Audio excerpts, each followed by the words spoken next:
Convido o doutor Alberto Emanuel Albertin Malta, que falará pelo Sindicato Nacional de Peritos Criminais Federais. Vossa Excelência tem até 8 minutos também para se pronunciar e está com a palavra. Obrigado. Excelentíssima Presidente, excelentíssimo relator, ministro Gilmar Mendes, excelentíssimos ministros, excelentíssima ministra. Falo em nome do Sindicato Nacional dos Peritos Criminais Federais.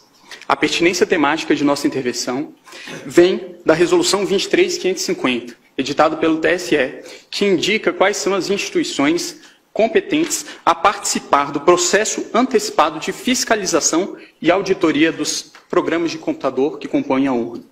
Dentre essas instituições está o Supremo Tribunal Federal e também está o Departamento de Polícia Federal, dentro do qual os peritos criminais federais com especialização em informática são aqueles que têm habilidade para interferir.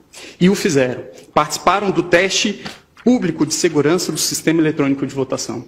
Teste esse que foi composto talvez pelos maiores nomes da computação do Brasil. E o resultado foi que esses profissionais conseguiram sim encontrar diversos vícios, diversas falhas no sistema eletrônico de votação. A título de exemplo, conseguiram esses profissionais fazerem ataques ao sistema de inicialização da urna. Conseguiram gerar um boletim de urna falso. Conseguiram também obter a chave criptográfica da urna.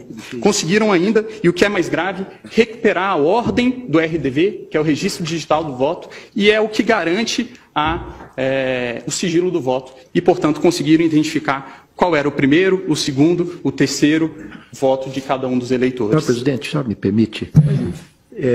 Eminente advogado, eu queria perguntar a Vossa Excelência se esse é um teste oficial, foi divulgado, sim, quando foi feito, como foi feito, sob os auspícios do TSE. O TSE já porque queria dizer a Vossa Excelência que quando fui presidente do TSE, isso não significa absolutamente nenhuma antecipação de voto, opinião, nós fizemos uma auditoria pública por meio de edital, com personalidades que testaram a rigidez das urnas e que foram recrutadas, ou se habilitaram, melhor dizendo, a esse teste, pessoas oriundas da academia, das Forças Armadas, particulares, e naquela ocasião, depois de uma semana de testes intensivos, nenhuma falha nas urnas foi encontrada. Então eu queria apenas que Vossa Excelência, se pudesse, esclarecesse que tipo de teste é esse que foi feito e quando foi feito, sob os auspícios de quem,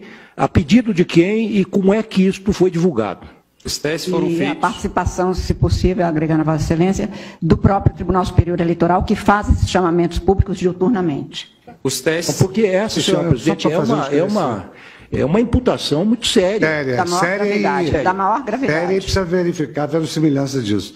Eu estou impedido, senhor presidente, que eu formulei um pedido das informações, mas eu queria apenas esclarecer que há menos de um mês foi realizado o último teste. Isso. Todos os processos eleitorais são feitos. Eu queria saber se foi nesse teste. Teste de 2017 e de 2016. Ah, sim. Agora, principalmente foi encontrado pelo... tribuna é um dever do advogado. Pelo grupo G4, que é o grupo do advogado Peixinho, do perito Peixinho, pelo grupo também do professor Diego Aranha, da Unicamp, e também pelo grupo do professor Dourado Rezende.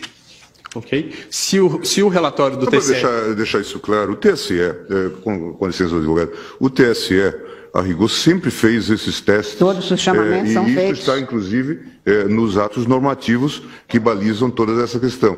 E houve, de fato, e o tribunal sempre chamou, na verdade, chama os melhores hackers, os melhores peritos, para fazerem esse teste, em nome da segurança do sistema. E depois faz o reteste. De modo que isto, neste caso, inclusive, o tribunal reconheceu o trabalho do professor Diego Aranha, que conseguiu progresso, mostrou falhas e depois houve a reprogramação. De modo que isso é absolutamente normal e só mostra a seriedade com que o TSE tem-se havido nesse tipo de matéria. É absolutamente rotineiro isso que se faz. Mas só para efeito de... Zé, é que eu essa é uma afirmação que está sendo feita da tribuna é muito séria. O questionamento do ministro Lewandowski, exatamente porque talvez as pessoas não saibam que estes testes são feitos a cada período, publicamente, com chamamento público e dado a público, inclusive, todas as informações relativas, mas Vossa Excelência continue e eu darei o interregno do questionamento. Obrigado, e apenas em resposta ao questionamento, o relatório a que me refiro é o relatório mencionado pelo ministro Gilmar Mendes e que está disponível no site do TSE. A minha indagação, o último reteste feito é de 2018, esses 2017. dados? 2017. 2016, 2009, 10, 16 e 17. Mas, a despeito de tudo isso, os peritos criminais não estão aqui para um retrocesso. Os peritos criminais reconhecem, com certeza, os grandes avanços que foram conquistados pela urna eletrônica.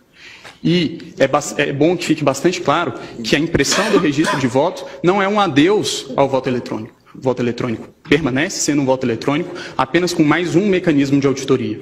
E aí é importante trazer quais são os 3 principais pontos que são indicados como as auditorias possíveis e viáveis em uma situação como essa. Indica os técnicos responsáveis pela elaboração do sistema que o RDV seria o registro digital do voto, seria um mecanismo para se apurar, se embaralhar os votos e se apurar a quantidade de votos.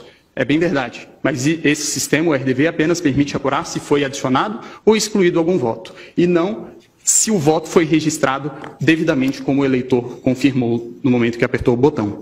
O boletim de urna, do mesmo modo, ele permite sim uma auditoria, mas ele permite a auditoria da conferência conquistada escrito no boletim de urna com os resultados que foram apresentados no site do Tribunal Superior Eleitoral. Mas ele não permite, novamente, se verificar se o voto foi registrado de maneira adequada.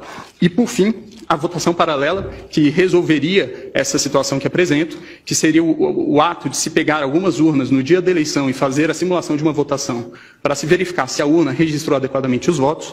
Elas, segundo informações do professor Pedro Dourado Rezende, na audiência pública realizada no Congresso Nacional, não seriam suficientes para isso, porque qualquer programador com pouco tempo e poucas linhas no código-fonte, conseguiria programar o sistema para que ele identificasse que o registro biométrico está sendo dispensado com um percentual acima do normal e para que, portanto, os vícios não surgissem nesse teste. Então, o professor, não vou ler por conta dos 8 minutos que me foram limitados, qual é o posicionamento do professor. E indica ainda o professor Diego Aranha, que existe ainda a possibilidade de fraude interna.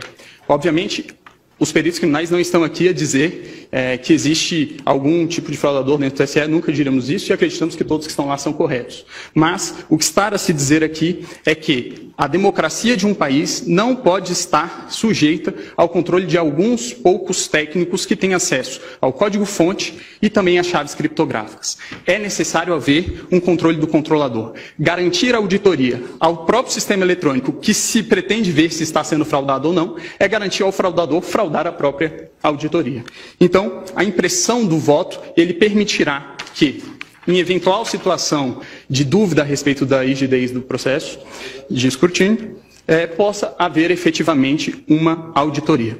E em relação a algumas das preocupações que foram trazidas pela Procuradora-Geral, várias delas já foram respondidas por uma resolução que veio a ser editada posteriormente pelo TSE, que é a Resolução 23.521, que dispõe, inclusive, como funcionaria no caso de a urna dar um problema, a impressora travar. Dispõe a resolução que existirá também uma impressora de contingência, haverá um lacramento sem contato humano para que essa impressora possa ser substituída.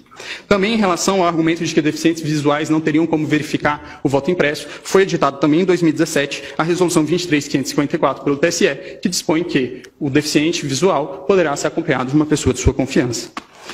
Sobre o risco também de que, durante uma pane da impressora, o fiscal de urna poderia chegar e ver qual é o voto daquela pessoa que está dentro da cabine, esse argumento também não me parece bastante plausível, tendo em vista que a urna eletrônica também pode travar com a sua tela congelada e também um fiscal de urna teria que entrar para trocar pela urna de contingência.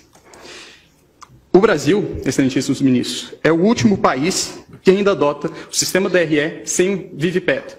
O VivPET é exatamente isso que nós estamos falando, que é a impressão do registro. Países que em algum momento já adotaram o sistema que hoje adotamos, já o abandonaram. A título de exemplo, Alemanha, Bélgica, Holanda, Irlanda, Inglaterra, Rússia, Índia, Estados Unidos, Canadá e México.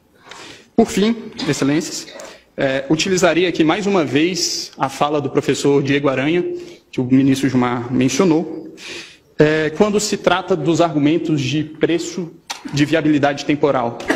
E aí eu vou tomar a liberdade de ler nesses meus últimos minutos. Diz o professor: é inegociável a existência de um registro físico para fins de transparência. Em situações de vitórias cada vez mais apertadas, não se pode ter dúvida sobre o resultado correto das apurações. Sobre a questão orçamentária... Uai, seu app de vídeos curtos.